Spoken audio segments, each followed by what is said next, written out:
The afternoon sun filtered through the tall windows of Rosewood Bistro, casting golden ribbons of light across the polished wooden tables. The restaurant hummed with the gentle clatter of silverware and the low murmur of conversation. It was the kind of place where every detail mattered, from the fresh flowers on each table to the way the servers moved with practiced grace between the dining room's elegant spaces. At a corner table near the window, Marcus Hayes sat with his daughter, Emma. He was a man who carried success quietly, in the cut of his tailored suit and the way he commanded attention without demanding it. His phone lay face down on the table, a rare concession to being fully present. Across from him, 8-year-old Emma studied the menu with serious concentration, her dark curls falling forward as she leaned over the leather-bound pages.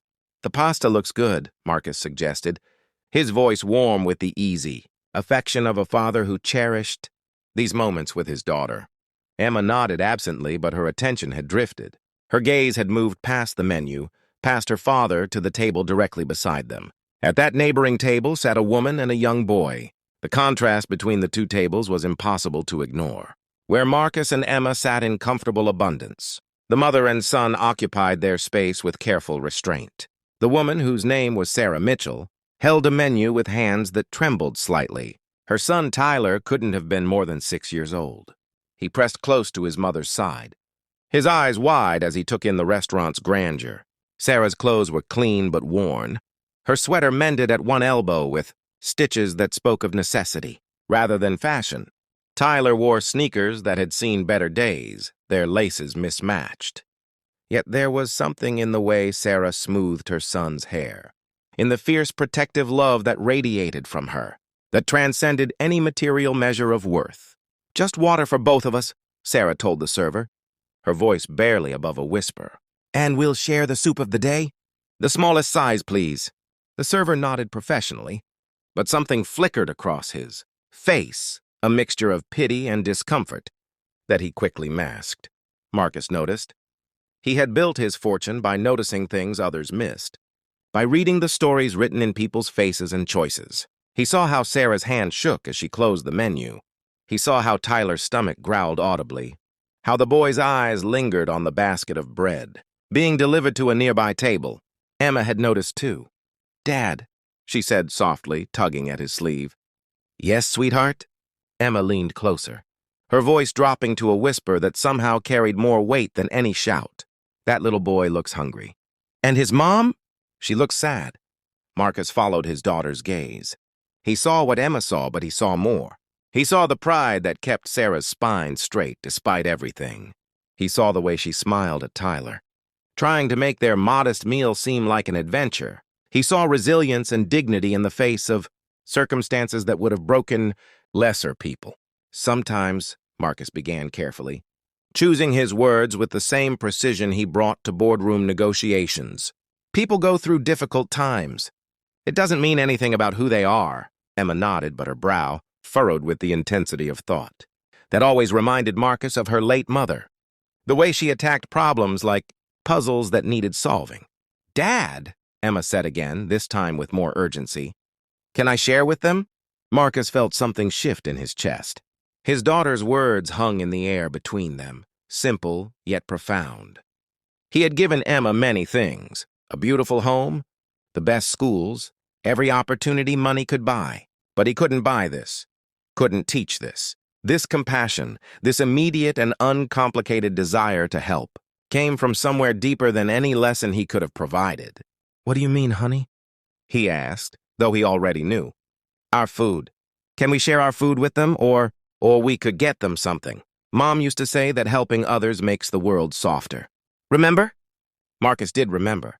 His wife, lost to illness 3 years ago, had been the most generous person he'd ever known. She would have done exactly what Emma was suggesting without a moment's hesitation. But this was delicate. Marcus had learned that charity, however well-intentioned, could wound as deeply as it helped. Pride was a fragile thing, easily bruised.